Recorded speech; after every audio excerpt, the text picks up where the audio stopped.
So welcome everybody to another review as read. Today we will review Warpsword by Dan Abnett and published by the Black Library.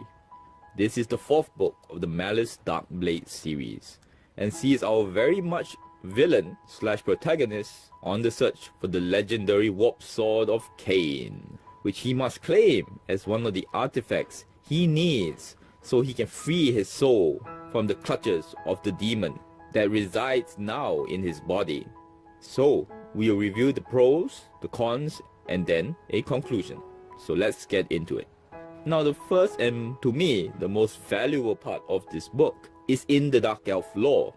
For if you are a fan of that background in the Warhammer Fantasy universe, then this whole series are the books for you. For this book in particular, it focuses on the city of executioners, of Har Garneth, and how they came to be awarded the city by Malekith, the king of the Dark Elves, based on a lie. The politics that Malus also finds himself in allows one to read about how the hierarchy of the Temple of Khaine in the city works. As a fan of the Warhammer Fantasy universe, this particular fact kept me enthralled. Secondly, the characters. Malus, for example, is a consistent character and interesting in its own right, but as usual, as with the other books in the series, the supporting cast shines as they can develop more, as they are not stumped by being the hero and having the problems of the book, which we'll get to later. For they, like Malus, act in a way that makes sense, and on top of that can be quite unique, such as a band of Chaos Marauders who serve the Dark Elf god of Khaine, the god of murder. And the reason why was because they were conquered by the wielder of the Warpsword centuries ago. Or Aleph Van, the key sidekick, so to speak, of Malus Darkblade in this book, who was an assassin who wanted to be nothing more than a librarian. And for his snooping in the libraries was how he found out the truth about the temple. But that being said, Malus himself is not a bad character, as I said before. But the key to him is his relationship, or rather conflict, with Zarkhan, the demon who inhabits him. The fact that each time Malus uses the demon's fantastic powers, the demon gets to claim more of his body. And this is a gripping conflict, for it reads like someone dealing, or rather fighting, an addiction. And more than once in fact, when Malus refuses the power of Zarkhan, you can't help but go use it due to the situation at hand.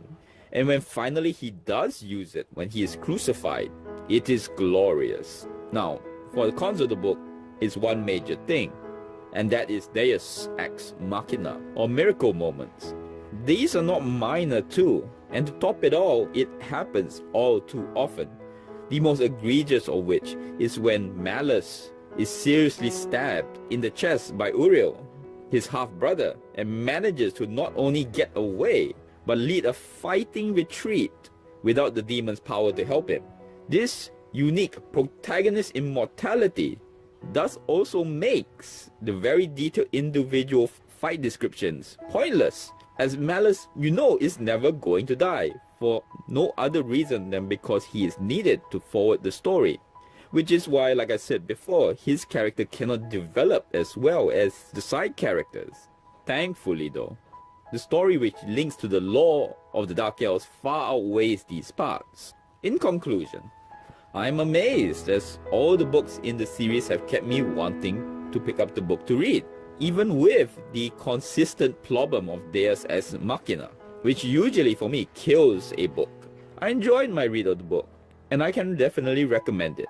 But of course, if you're interested in the lore of the Warhammer Fantasy universe for the Dark Elves, so if you want more content like this, subscribe, comment, let me know what you think.